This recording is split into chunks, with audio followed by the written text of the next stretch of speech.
What if I told you there's a place in this world that will have the youngest working population, abundant, smart, and creative talent, the greenest economy anywhere, powered by the sun, the wind, by great rivers, and the Earth's own inner heat? A place that will leapfrog technologies to invent new ways to use and invest money, make and move goods, leveraging a massive network of advanced communications, and circling this magical realm, a vast coastline of nearly untapped blue economy potential. This isn't a place we need to imagine because it already exists.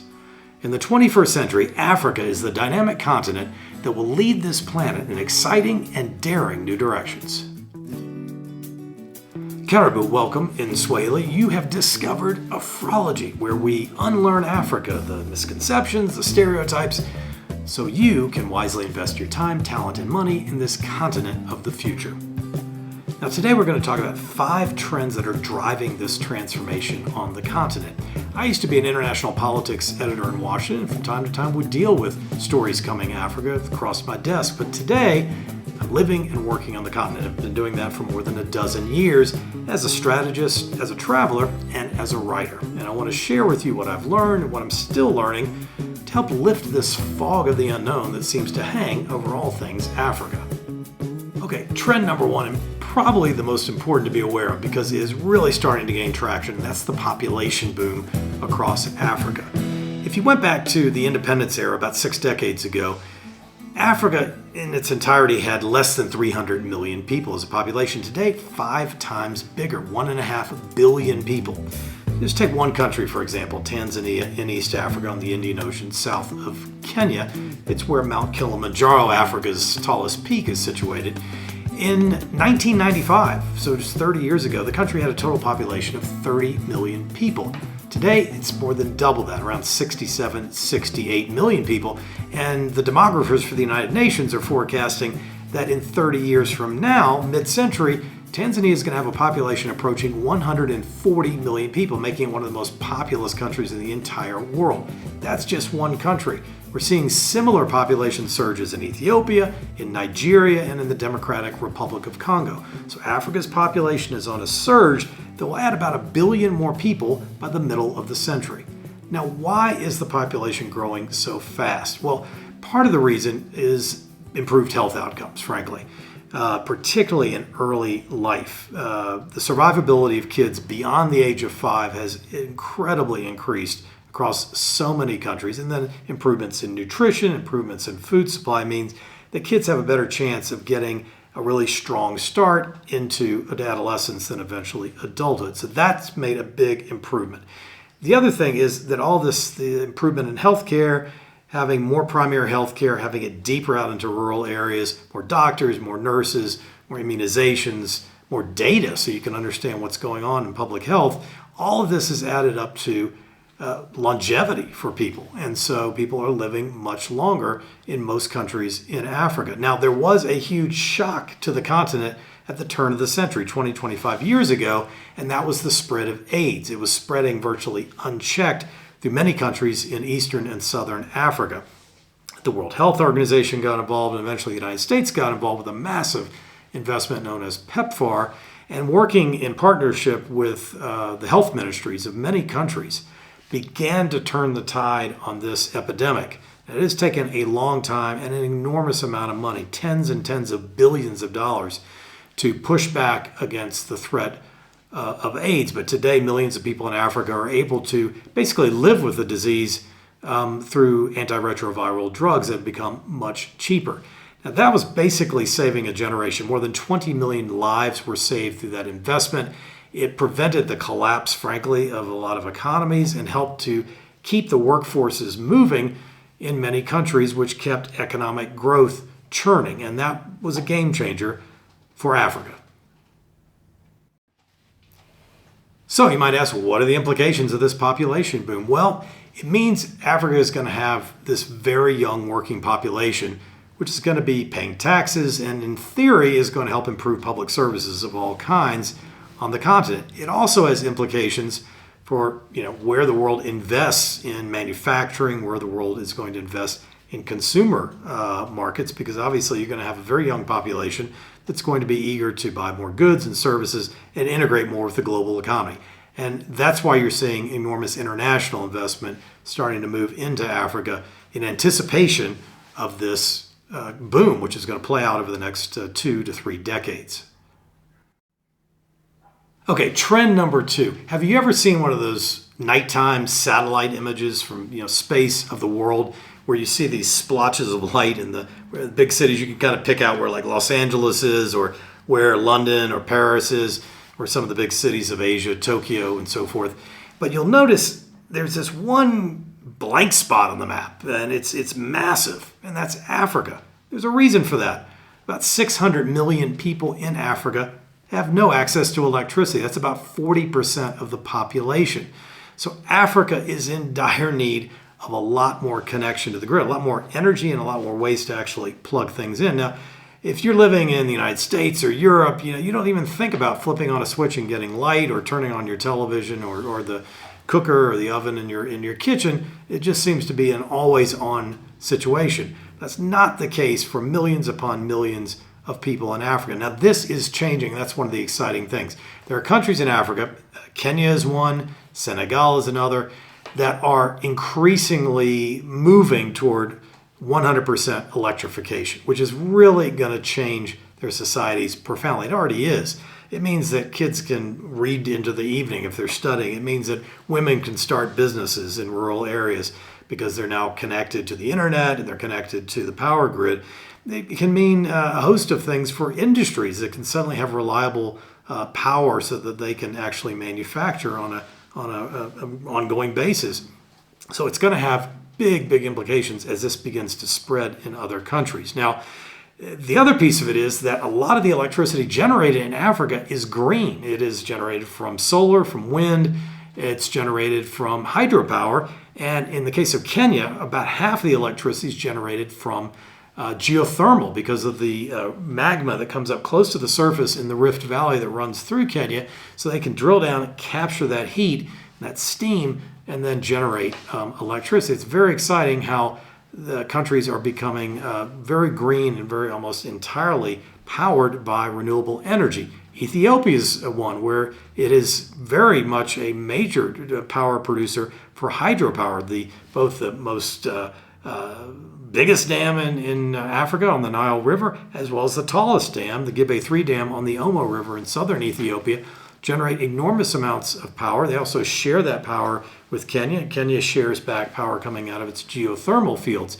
Now, hydropower kind of cuts two ways, right? It depends on rainfall. And if that rain does not come, then you could be in serious trouble. Zambia and Malawi faced this recently with a 100-year drought.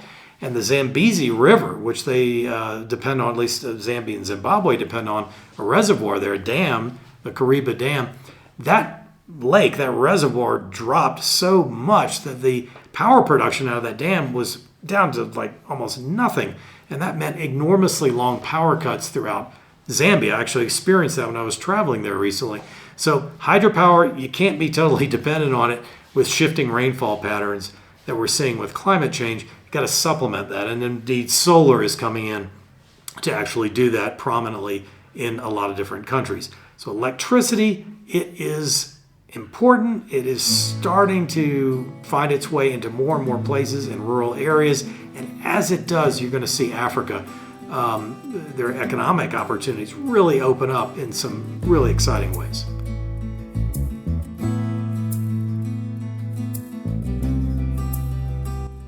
Now, trend number 3. If you are of a certain age, you will recall the terrible famines in Africa, particularly in the 1970s and the mid-1980s, in places like Sudan and famously Ethiopia, where the famine was exacerbated by a civil war. And we remember, or if you were living at that time, you will remember the Live Aid concerts in London and Philadelphia that were organized by Bob Geldof to raise enormous awareness and money to try to stop that famine. And there was other support coming in from around the world that supplemented that. Food supply has always been a tricky thing in Africa, and people have this image because of those terrible famines that Africa is in sort of a constant state of hunger, but actually the reality is far different. In the past 2 decades, Africa's food supply has expanded enormously as more and more land has been cultivated and as farm techniques have improved. Now, Africa is still vulnerable because most of its agriculture, most of its farmers depend on rain. And if that rain does not come, they are in serious trouble. And that continues to happen as we see changing rainfall patterns and extreme events where you have floods and then you have drought in many countries. So agriculture is turning a corner. Its next phase is probably going to be more around improving yields, getting more crop out of every acre or hectare that a farmer produces, and then getting more economies of scale as you get larger farms. This is something that's happening in some countries, including Zambia, which has got an enormous amount of arable land, where you're starting to see farms that are bigger than just 1 or 2 acres. They're beginning to be 20, 40, 50 acres. That gets into commercial production where you get more efficient and you're able to produce more crop. You're going to have more technology, better technique, and ultimately figure out a way to get the water that is in the aquifers in Africa, enormous amount of water underground, up and into irrigation of land. Once that begins to happen, you're going to see Africa's farm output really take off. So farm production, food supply, it's actually turning in a really great direction. And with more investment, it's going to accelerate. Our next trend literally rings true. As you cross Africa, I'm going from cities and even to the deepest rural areas, remote areas, you're going to find people holding one of these. Mobile phones have been an absolute transformative force in Africa over the past 15 to 20 years. Now, some people are holding pretty basic handsets just so that they can make phone calls and send texts, while other people have smartphones where they can transact business and even upload social media and do all kinds of things. But Africa is now very well connected through enormous investments in mobile phone systems. And that took a lot of money because you have to put towers up, you have to put all kinds of transmitters and equipment, not to mention the actual devices into people's hands. And so this has been a very big undertaking over the past 2 decades. On top of that is the increase in internet bandwidth. So the internet cables that are coming into Africa and much more robustly connecting Africa to the world with higher bandwidth. It really escalated right before the pandemic. I mean, the timing could not have been better because, of course, like other parts of the world, Africa got online, had to do classes online, had to do business meetings online, had to conduct government business online. And fortunately, Africa had just had a surge in internet bandwidth, international bandwidth, right before that. So that took off, just as it's taken off in other places. The sort of the Zoom culture and the idea of online commerce also got a big boost out of the pandemic. So you'll often see guys on motorbikes scooting around cities in Africa, delivering food, delivering goods coming from different stores, and that's a consequence of this communication revolution too. One of the biggest things you can do in a place like Kenya is move money. People don't have cash in their wallets or their purses. They're moving money using phones. They're also using their phones through various fintech apps, to borrow money, to lend it to someone else, or to actually run businesses off of it. So communications is a revolution, and it's definitely a trend that's powerful.